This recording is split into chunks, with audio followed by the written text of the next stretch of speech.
we're supposed to read Herodotus book 3, where Herodotus takes us away from Egypt now and takes us back into that Achaemenid. Actually, they were still kind of in Egypt the whole time. Kind of, but it's focusing more on the Achaemenid line. And we start with Cambyses, and I'll let any one of you guys take it from there. It talks about how Cambyses fucking sucks, okay? Yeah. Like, that's just the whole thing. He's a soy boy. He sucks, okay? He can't lead an army for shit. Indecisive. Indecisive. And he literally caused his army to starve unnecessary. Yeah. And I believe Herodotus also calls out that he has epilepsy. Yeah, they also... What was it? The secret. And uses it as an insult. Yeah. He actually insults him. It's like it's one of the first times he actually outwardly insults a person. Yeah, like he's not getting witnesses this time. Like this is just point blank his opinion. His opinion. Fuck that guy. Yeah. So now like and so you could say like Herodotus delves into a little bit of like politics now, or like Machiavelli-ish type of thinking, right? Because Machiavelli talks about what makes a ruler effective, and Herodotus does the opposite, right? Showing like how ineffective Cambyses is. I'm assuming he does that as like the prelude to Darius, because Darius, as we all know, takes the Persian Empire to a level, up a level, right? Yeah. And like when we read the play of the Persians, they were doing all the like, Darius, you're the shit, Darius, you're the best. There's an entire play just dedicated to sucking his dick. Yeah, and like shit on play, his son. A Greek play dedicated to sucking his dick. And like you could think of like Xerxes as Joffrey and Cambyses as Joffrey, and Darius is like Robert Baratheon or Ned. Need to see King or Ned Stark, like a great warrior, great. Bro, fuck that. leader. Aegon the Conqueror, dude. What are you talking about? Oh, Aegon the Conqueror as well. Fuck that soy boy shit, you know.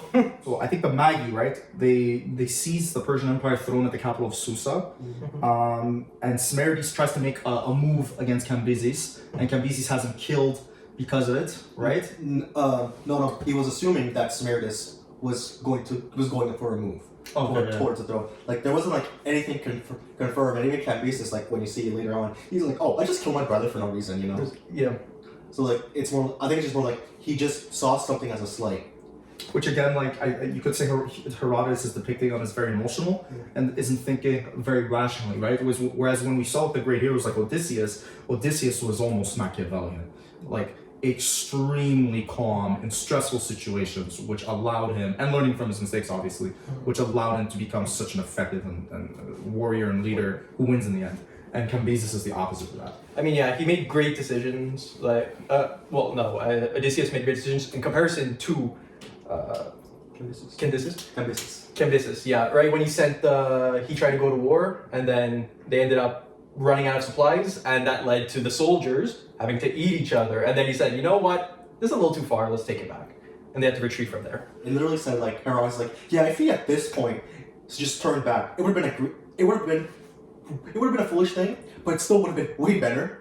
Like, he should have done this in the first place. The second day, once they started having to eat the people, he still could have turned back, you know? Yeah. But again, it's like that hubris. So we're seeing Herodotus trying to weave this tapestry of a good history out of it. It's like a very good and elaborate story out of like these true events. And True, yeah, with like the biggest asterisks on the planet, and like 20 different footnotes of like the authors telling you how wrong Herodotus is about a bunch of things. Oh yes, the camel. The camels. camels. Oh yeah, we obviously all know the camels are the same. Yeah. They're like, he's like, oh yeah, we all know camels have different kinds of joints, you know, like, then you have like photos, like, they're pretty much kind of the same, that's what it is, you know? Like, it's like eugenics, like, you got the white camels better than the black camels. No. Still a lot of use of prophecy, right? So there was a dream and a prophecy that came true for Cambyses, right? Like you said when we were talking about Smerdis, the one where Smerdis would be king, right? Which is why he killed them and why it was so irrational. And that he would die at Ecbatana, right, which is in Central Asia, right? It's like on the borderlands, the marshes of the empire. But he assumed it meant treasury because like that's some like his treasury because that's like some language things there. Yeah. Like, remember this is translated 2,000 years later. Yeah, like and unfortunately, right, we don't have the original. This is copies. That the earliest I think ones that we have of Herodotus were from the AD period. So not even, this was written 400 BC. So we don't have the exact original. So Cambyses, he's about to die, right? And he's appealing to the noble Persians to not let the Persian Empire fall into the hands of the Medes, which is to me when I read this, it was a little bit like Alexander, with how Alexander wanted to ensure Alexander the Great, right? Wanted to ensure a good succession of his empire, and but unlike with the Persians, that sort of divulged into infighting. But the nobles, like the Persian nobles, don't believe that Smerdis, who's now king, is not the same as Cambyses, right? So Smerdis, who's a magician, he rules for 7 months. Well, no, he's a bad guy, not a magician. Like the Vegas is an ethnic group in this. They're not magicians. the bad guy, who rules for 7 months, and he gives tax breaks. Which is what we were talking about before, like to gain support, right? You have to like promise lowering taxes. It's like that same thing. So it's nice to see that fucking like the whole point of the classics. Like humans never change, really. Oh, by the way, we didn't mention this, but Smerdis, the mad guy, got his legitimacy by pretending he's Cambyses' brother, and because apparently they look kind of similar. Yeah. And they both named Smerdis. So just so. And upon reading that, this was weird, but it made me think of like Indian politics, because there's like this family called the Gandhi family, which when you hear the name Gandhi, you think they're related to Mohandas Gandhi, but they're actually not. It was a guy who just changed his name to Gandhi and then married into like, what's his name? He was a very famous Indian prime minister. Anyway. And and because of the name Gandhi, that's how they like shot the political fame. That's what that reminded me of a little bit. But of course, Smerdis uses his looks, whereas in that case, it's like the name. But then you have also Otanis, right? Who's a noble Persian who's starting to suspect Smerdis. And if I believe, hold on. Because Smerdis also married Cambyses' wife. Yeah, that's true. And Otanis' daughter is one of Smerdis' wives, yes. And he uses his daughter to try to access Smerdis while he's in bed. And then finds out that he has no ears. It's like a big thing. One thing I forgot, like one part that was very funny when I read through it was the Cambyses, when he wanted to, I believe it was marry his sister, right? Yes, and he did. Yes. And I believe he did, no? He did. Yes, he went to the elders. He's like, is there a rule saying I can't marry my sister? And they say, no. In fact, there's a rule saying you're the leader. You could do whatever the hell you want. I found that hilarious. He could do anything you want. Yeah. Authoritarianism. You could change the rules to your will. So now that Smerdis is king, like he's just doing whatever the fuck he wants. And Altasa, which is Altanis' daughter, figures out, okay, that's not Smerdis. What much going on? Some random dude. He's like, who's this guy? So like she tells Otanis, and then they be like he gathers a bunch of Persian nobles, and out of all of them, he like picks up 7. Like I think it was done by lots, and it was these 7 people that will become noble families during Darius' time, and I don't remember all their names. Which is probably not true, because 7 is usually like a very lucky mythic number. So I don't think it would have been like 7 families per se. I think, again, Herodotus is doing this for literary juice. So whatever. There are 7 people. Darius is one of them. I forgot who the other 6 were. Like, who remembers the other? But it's weird because Darius is still part of Cyrus's family, right, on his paternal line. But yeah, you're saying, Paul. So yeah, then these guys. Okay, so like these 7 are picked. And they all have like an argument on like, okay, how do we do this? Darius is like, okay, if we don't do it now, so one of us is betraying them, and he just called out, yeah, I'm the one betraying if we don't do this like right now. I laughed on it. It's like Game of Thrones, but blunt, like no killing. Like I'm gonna commit a red wedding against you guys. So unless you guys don't want this red wedding, you gotta let me.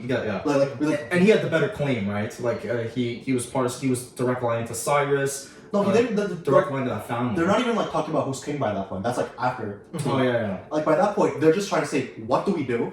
Darius makes the argument, let's do this right now, and he actually made a plan. It's like, well, we're like 7 nobles. We could just walk in there, and do a coup d'etat. And he made the right argument. It's like, a fucking guard probably won't like stop us from doing this. So yeah, he's right. He walks in. Like they all walk in, they ask like a bunch of the Persian guards who's like, hey, who's your allegiance to? Like what's this, what's that? Then like he gets them to come to his side, and they're like, all right, let's kill all the mad guy now. So they can effectively do what we could call kind of a genocide. When I heard of that, it made me think of like you guys have heard of Muhammad Ali, not the boxer, the dictator of Egypt around the 1800s.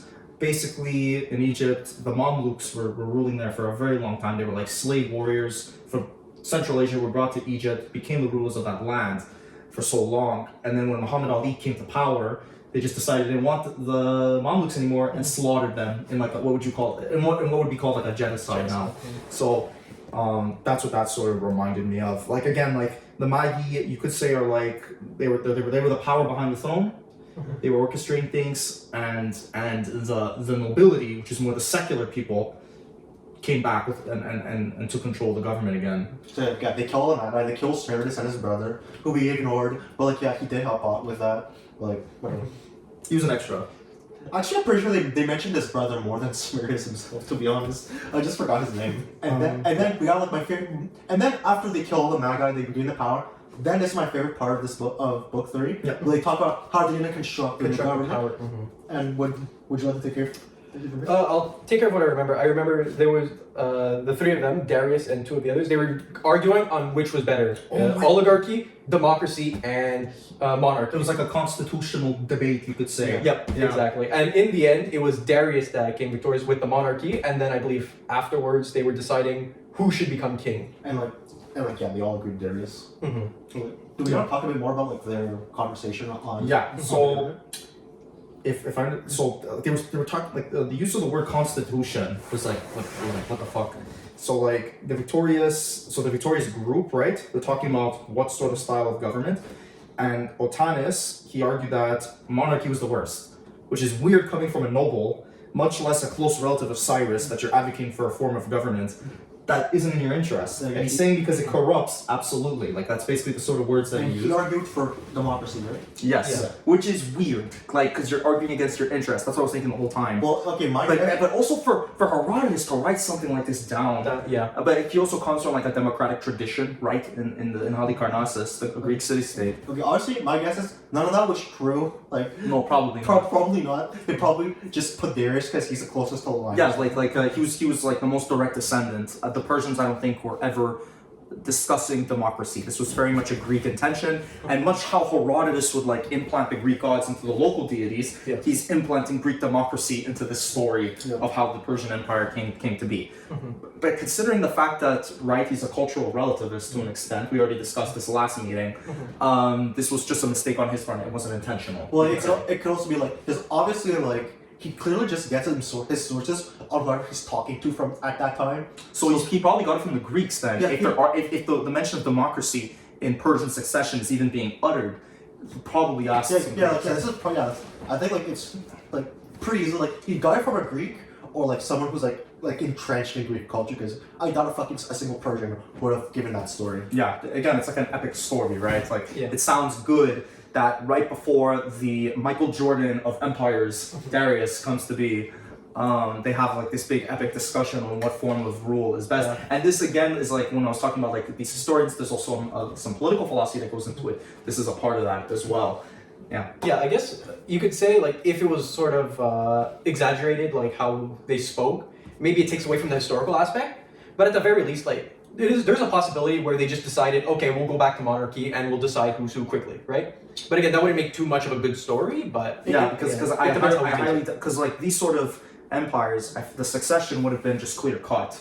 Like if there was a big moment in which they were discussing which government to pick, there would have been independent sources probably outside of Herodotus that we could attest to. It could also be that like Herodotus, like this is like even though like he's obviously writing it for history, there's still kind of an odd. He's still writing for the intent of it being passed down, like of it being preserved. And like in his biography, right, he was very well educated, very wealthy, which is what enabled his travels, and he was well read in the plays, in the playwrights, and you sort of get this sense that he's writing a big magnanimous play, just with historical people and historical facts. Like you said, Paul, Otanis argued that monarchy was the worst form because it corrupted the most, and he proposed to institute rule of the many, which probably meant just nobility. Or like just what they would consider free men or citizens. Yeah, kind of like how Athenian democracy was. You had to be an Athenian citizen. You had to be over the age of like 16 or 17. You had to have served in the military. Had to be a man. Had to be a man. Yeah, like not born a slave. Like that's what they mean by citizen. Like both of your parents had to have been citizens. Yeah. So, but then you got this guy named Megabyzus. Okay, that's what he wanted. He agreed that the monarchy should go, but he favored an oligarchy. Because the mob couldn't be trusted. So again, what you would call modern Western conservative thought. Like a lot of conservative thought is that democracy should not be trusted because mob rule sucks and majority of lay people are just really dumb at making decisions, right? Like Winston Churchill famously said, democracy is the worst form of government except all the other ones. And this is what I think is really speaking to this in Mega Biases. So it's sort of it's kind of interesting how like these like arguments that I've heard like taking a political science class at university, I'm sort of hearing again in Herodotus. And then it's Darius. Yes, so he agreed that the rule of many actually is not what we want, it's not desirable, but argued that of course monarchy is the ideal form of government, like we said before. But he had like the justification that was written wasn't just that like, okay, I'm like the rightful ruler or something. His like the justification given was like something like someone who wrote Plato, who like read Plato would have said. Someone who's like, yeah, like I'm like the best possible like he basically advocated for a philosopher king. Yeah, because his whole point against oligarchy and democracy, right, was that it created a lot of chaos and instability because you're sharing power amongst different people. Like, his problem with oligarchy is that like, well, yes, like you'll have like power concentrated in a few, those powers would be antagonistic towards each other. Yeah. And like that would cause lots of problems. And like he also had the same problem with democracy, where it's like, yeah, like these are uneducated masses, like they don't know what the fuck they're doing. Like that's why he went to monarchy. So then the remaining 6, because Otanus withdrew himself from the discussion. I believe he withdrew himself. Then he said, I will concede to Darius if I am not affected by the rules, I believe. There was a moment there where he said, but I do not want to be involved in this. Yes. So he's like, I was like, what a sore loser thing where you lose and you're like, you know what, fine, you win, but I don't want to be controlled by you. Yeah, I'm gonna do my own thing. Yeah.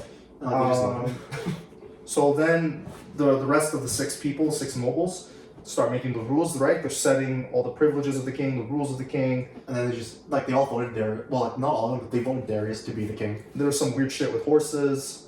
Oh, yeah, like, yeah. They went to, like Herodotus went to, like, a very, like, big tangent on what the money that the king would get from, like, which regions. And how these regions would be, like, grouped together, be like, that was like 2 pages. And like the satraps, the satrap. That's where he names all the satraps. That was so repetitive. Where it's like this is the first satrap. This is the second satrap. There were 20. Like, oh, fuck. He named all 20 satraps. Yeah, like you could tell, like Herodotus was just obsessed with like details and getting everything done. Like, sure, it's only 2 pages, but remember the font's tiny. This is a lot.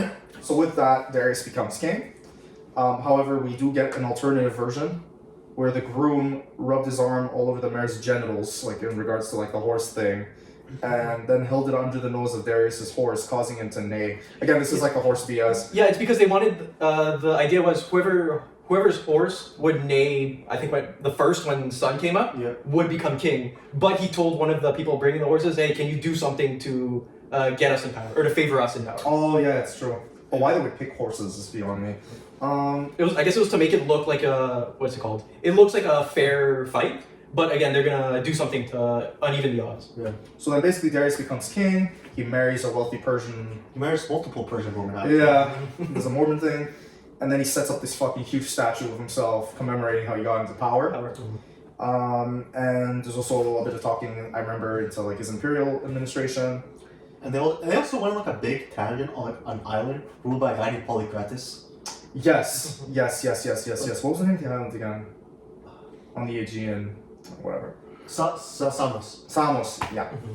So, and then when they were talking about all the taxes and the satraps and who owns money and how much.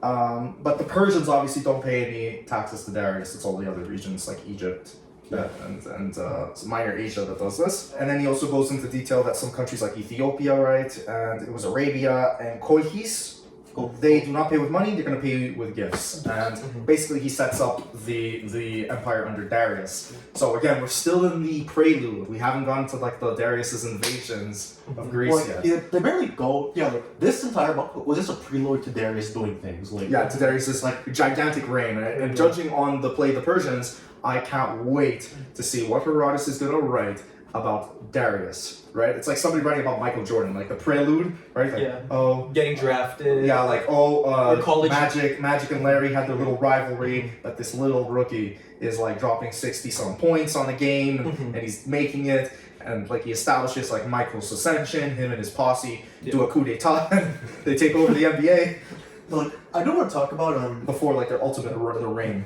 I do want to talk about like the difference between Cyrus's like coming to power and Darius's coming to power.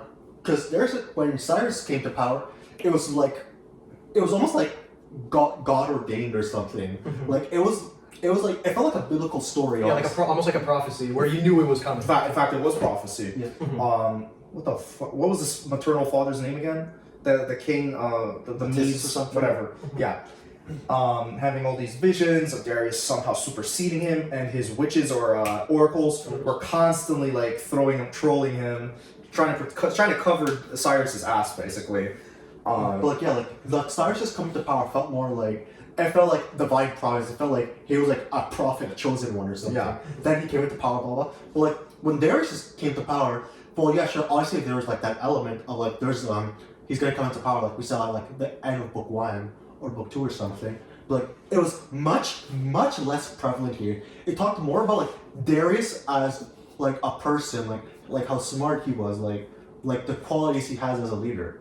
But They still did a little bit with that with Cyrus, but they did more of that Yeah. with Darius, I would say, yeah.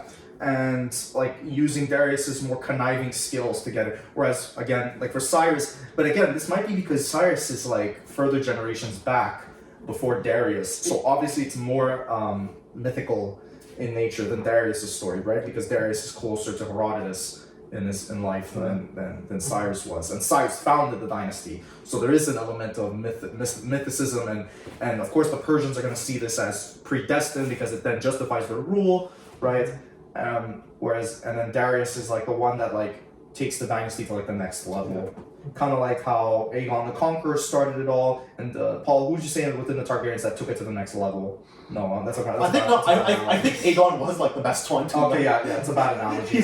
He's clearly the peak. Like what's a dynasty where like the founder was super cool, but then like there was another guy that like took it to like a new level? Maybe the Ottomans, right? So Osman founded the dynasty, and obviously the Ottomans see that as super epic. But then Suleiman the Magnificent, the one with the gigantic onion hat, conquers the empire to its greatest extent. I would say like make something like kind of similar would be like Julius Caesar, big fucking chat. He expanded like he expanded on Rome. Then you have Octavian, his successor. Like he like consolidated all the power under him, and he expanded the region as well. So like, I think Octavian / Augustus is like someone similar enough.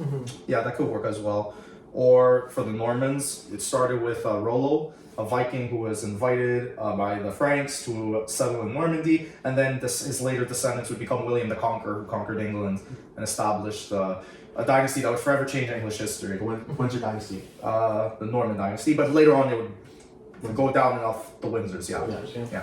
And there was much discussion of political philosophy, whereas, like you said, with Cyrus, it was just a predestined story of a guy coming into power. It felt like everyone was helping him along the way in Cyrus's case, whereas Darius had to do a lot more things on his own, especially in terms of like making arguments and convincing the other 6 to go with him and form this government as a monarchy with him as the monarch.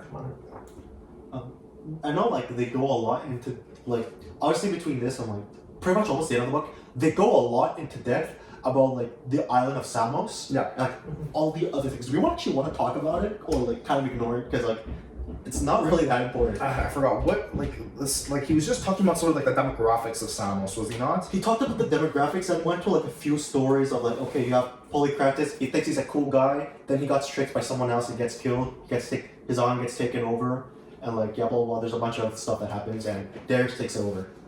I mean, who was out of the Greek stories that we read, who was famous that was from Samos? It was just Polycrates. That's all. That's literally the only one like I've seen that was Greek. Well, that was like there's like a few. There's like the physician who was also Greek, but like Paul Epicurus is from Samos. Oh really? Yeah. But was Epicurus? Pythagoras is from Samos. So like was Pythagoras. They weren't mentioned in the book. So and Pythagoras lived before Herodotus. Really? He died in 495. Wait, is BC. Oh no, we're not reading No, Pythagoras. Pythagoras isn't in there. We don't get to see his theorem. This theorem. Unfortunately. But yeah. That's really weird. I don't know why he goes into Samos. You think this would be in book one when he's talking about all the other Greek city-states? I think it's because like Samos has like more to do because it just gets conquered by Persia. So. Yeah, it could have something to do with Darius' invasion, right? Because I know from like when we read history in Socrates and like just that the Greek city-states in Minor Asia, in Asia Minor, they're gonna revolt eventually against the Persians. And that's gonna be a contributing effect into the Persian Wars. I do think there's one actually important thing that we can actually see from Samos, because like obviously there's a bunch of stories with it, but like here the ending part is that one of the generals of Darius pretty much like enslaves a bunch of the population because the guy who was there who just agreed to leave, he just let his brother like revolt for him. That's true. So like I think like that could be like a prelude to like what you said earlier. The revolts. The revolt. But like what I find interesting, it doesn't give culpability to Darius because it said like because in the story it says Darius had like the explicit order to say don't enslave anyone there because like of some guy who gave Darius a cloak when he had jack shit or something. Yeah, like it shouldn't the rest of the people shouldn't be punished because of that. Yeah. And I find that interesting because like Herodotus is like I think this is supposed to show that Darius isn't like a malicious actor or something. He's just as intellectual and as respected as Cyrus. Cyrus was respected in the Hebrew Bible because after the Jews are taken by the Babylonians, and then Cyrus destroys the Babylonians, he allows the Jews back into their homeland, right? So the Jews write very positive things about him, as do the Greeks, like writing this big mythical story about how he founds. Like the Achaemenid Empire was the largest empire up to this point. The Persian Empire was it's named the dynasty is called the Achaemenid dynasty. Okay. Largest empire up to that point in human history was these guys. And it makes sense to start them off in like a big mythical sort of way. And it's just weird to me that the Greeks have respect for Darius because we learned at school that the Persians just invaded and they kicked them the fuck out. Well, and Greeks hated the Persians, so it's weird. It might be that they hated specific rulers as well, because like when we see with Aeschylus, they rule like Darius, and they hate Xerxes. They just hate. It could just be like recency bias as well, because Xerxes literally just did like all of these playwrights probably remember like an invasion or something. It's kind of like, now that Trump's like head of the Republican Party, George Bush doesn't look too bad now, you know? Yeah, Dick Cheney doesn't look too bad now. Like, it could be like since like Darius is like, because you said like by the point this book was written, like his books were written, this is like Xerxes' son by that point. Is ruling, yes. Like Darius, when Darius' invasions or like occupation, that was a while ago. Like pretty much like at this point, the empire is actually already gone its peak, and from thenceforth, it's gonna start declining. Like Xerxes was like the last of these great Persian rulers that was making these big invasions to expand the territory. After Xerxes, it's going to contract, and eventually it's going to end up with Alexander the Great killing Darius II or the Third and taking over Persia. Like there's like an odd amount of respect for Darius considering he's Persian back in there, which I guess. Or like it could also just mean his source was a Persian man as well. That could also be it because it has been shown he doesn't really think like he does. Well, then again, like why did Aeschylus write him in such a why did the Greeks write him in such a positive light? Well, because as well in their plays. No, because like I think it could have easily been from a Greek source. Like yeah, but I just said like we should also know that like he doesn't like go with that in depth into like the validity. Sometimes he does, but like, he doesn't talk about his sources. Like he just doesn't. Like he just says like okay, yeah, this is that. This is what was told. So like this could have been from a Greek. This could have been from a Persian source as well. But yeah, that's just to go out there like. Yeah. Overall, it's like the way Herodotus and the way the Greeks write is especially weird because when you take a history class, you learn that nationalism and the idea of humans being organized into ethnicities that speak a common language, common culture, etc. You learn that that's a very recent phenomenon that only happened like in the 1800s. Like really only started with like the French Revolution in Western society. This was very, very recent, and yet the Greeks were still were thinking ethnically as we do as well, right? Well, like kind of like I think like they definitely saw themselves as like a superior people and considered other people to be barbarians, whereas like this sort of thinking about the world would not have been seen in like the Middle Ages when it was just about rulers conquering their territories without any care about the common culture or language of the people or the ethnicity of the people. I think it could also like like a China situation where like you have like all these states who like will fight against each other, but if someone else were to try, like they would all just join and attack them. They attack them, yeah, and they all think like even though they're different states, they're all part of the same civilization, and they clearly see a contrast. The Chinese back then clearly saw a contrast between the well-developed state that they had, the agriculture, the civilization, the monuments that they would create, you know, the literature that they'd have, right? That comes with sedentary society, excuse me, and then contrast that with the nomads, and it makes sense that they would have this sort of ethnic thinking long before when we typically think that nationalism and modern day ethnic thinking, arrived in the world. It could also just be like since like they're all relatively close to each other, some of them probably had like a bunch of alliances together as well. Yeah. So like that could also be part of it. Yeah, but just the way that Herodotus is thinking of like nations, and there's like the Persian group and the Medes and the Ethiopians and all the Greeks, but obviously the Greeks are beefing in a bunch of different city-states, right? But they're all Greek at the same time. They all consider themselves Greek, which was like interesting upon reading it. Yeah. So do we want to continue this? Like, I don't know if there's anything that important besides the taking of Babylonia after, like in between this and taking of Babylonia again. Nah, like Babylon is like not. We can talk about it, but I don't think it's that. I like the story of like how they took Babylon though. How was it again? Well, like you have like obviously Babylon started revolting because they were Median in nature, and they weren't a part. I think they weren't a part of like the Persian overall overlordship too, right? Then the Babylonians like they revolted, and like then you have Darius. He obviously it's Babylon. Okay, he wants it back, so he goes, he attacks it, but like Babylon's really well defended, so like he can't do shit. Then you have like this one guy that he's like, you know what? I bet I can take this city. He's like, okay, sure. And he takes off his ears, his nose, like he mutilates himself. Yes. And then he goes to their and Darius is like, what the hell are you doing? Why would mutilate yourself help me? And he's like, well, wait a minute. If I go to them, I'll just say it was you who did this to me.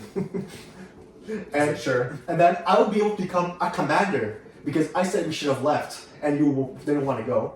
So, and then he comes up with this really intricate plan. He's like, okay, in 10 days you're gonna have this amount of men. You're gonna give them nothing, and I'll kill them all. The 20 days you'll put even more men. I'll kill them all. The next day, that whole waste of life thing. Yeah. The next day you'll be able to conquer the city. You'll be like, all right, let's give it a try, and everything goes according to the guy's plan. He somehow goes in there, becomes a commander, and like they think he's just so good that they're in control of all the city's Goes to him. defenses. This fucking double agent. And then at the very end, he opens all the gates and they fucking slaughter a bunch of people. Which reminds me of the Trojan. Which reminds me of Troy a little bit. It reminds me of the Iliad. I don't like, which obviously makes sense. Like this probably didn't happen.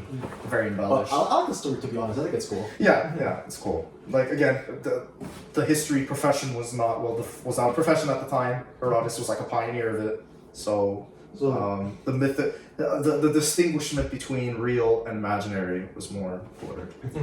So like then after that they take over the city. Yeah. Then obviously Darius is like, you know what? I'll give you whatever the fuck you want. Okay, like You did me a solid. you did me the solid. And then he's like, and then they finally contrasted Darius with Cyrus. He's like, Darius destroyed the walls of Babylon. And then they're like, unlike Cyrus, he didn't finish the he's like, yeah, Cyrus didn't finish the job. We need to destroy the walls of Babylon. So he's like, yeah, you can't defend yourself anymore. And that just reminded me of like the Bushes for some reason. So like George H.W. Bush does the Kuwait War, and after repelling the Iraqis from Kuwait, there was talks that they should pursue Saddam Hussein in Iraq, but Herbert Walker Bush said no. But then George W. Bush's son finishes the job with the invasion of Iraq and the toppling of Saddam Hussein. So again, like the fact that I can find these parallels is just too weird for me. Doesn't matter if it's like obviously probably not true, but it's really cool as well, like because it's like I think the purpose of this is to show that like Darius is like a different breed of man. Like he's like surpassing the greatness of his ancestor Cyrus. Surpassing the legacy of Cyrus with this. Yeah, and I agree. So it's gonna be interesting to see where Herodotus is gonna take the Persian Wars. Like I feel like the Persian Wars are coming up. Like they've established Darius now, and probably they're gonna establish. He's gonna eat greedily look towards Greece Well, to be fair, there are like and thinking to himself, there are 7 books left, so this could Yeah. just be an intermediary book. maybe. True. Like, because But I feel like the epicness of Darius, not just Darius, but Xerxes' failed conquest, right? Like there might be a book just for the Battle of Marathon. There might be a book just for the Battle of Thermopylae. there probably is a book of Marathon, because like there's a map for it. Yeah, exactly. So I can't wait. Yeah. And how he's gonna tie it at the end. I think it's gonna be interesting. But was this supposed to be seen as like one cohesive story, like all the 10 books, or was it supposed to be like 10 separate stories? One cohesive story, definitely. Okay. Paul, go back to the book 1. Go back to like the beginning when he says, "I am Herodotus of Halicarnassus." Because he states his purpose. I just wanna got it. These are the researches of Herodotus of Halicarnassus, which he publishes in the hope of thereby preserving from decay the remembrance of what men have done, and of preventing the great and wonderful actions of the Greek and the barbarians from losing their due meed of glory, and withal to put on record what were their grounds of feud. Yeah. So not 10 separate, obviously 10 separate books, but to tell an overall story about the greatness of both the Greeks and Like the this is Persians. like the greatness of man, I think. Yeah. Yeah. And to make sure it doesn't become lost. Yeah, it feels like a lot of what do you call it? Like one linear story with a lot of flashbacks or a lot of like Big side plots. notes. Exactly. It's It's kind of like that's how Game of Thrones is. It's like it's like Game of Thrones book, where like you have like a cohesive story, but then there would just be like a paragraph or two just explaining why things are the way they are. Because he's sort of like setting things up to then lead to like a bunch of so then he could tie everything together. So he sets up the Greek city-states, he sets up the rise of the Persians. He sets up in that story of what was that guy, that king of Asia Minor who had the prophecy, Croesus, right? He sets up Croesus to maybe I think he's setting up Croesus as like he was an unwise ruler to then somehow tie it into the end where he's going to show an effective ruler. I feel like he's gonna show like a huge theme about ruling and greatness and what makes somebody great. Well, talking about Croesus, he actually was in this book, but only for like a page. Yes, like briefly mentioned. Yeah, but inconsequential, really. I think it was supposed to show like how this is like, yeah, you gave my father bad advice. Like, But the fact that the guy's still alive is fucking weird in my opinion. Like the fact that he still lasted this long. Don't know if that's true or not. But I guess I'm wondering if Herodotus is still used by modern scholars as still like a pretty legitimate source. Not saying that obviously the mystical parts like they discard, but I'm talking about like the parts where he's like giving location names and descriptions that could be realistic. I'm wondering if they ever use them. what you're saying that it's not accurate, that there are oracles in this and they always happen to be right. Of course, Paul. I'm sorry. Like You're denying the oracles? I offended the oracles.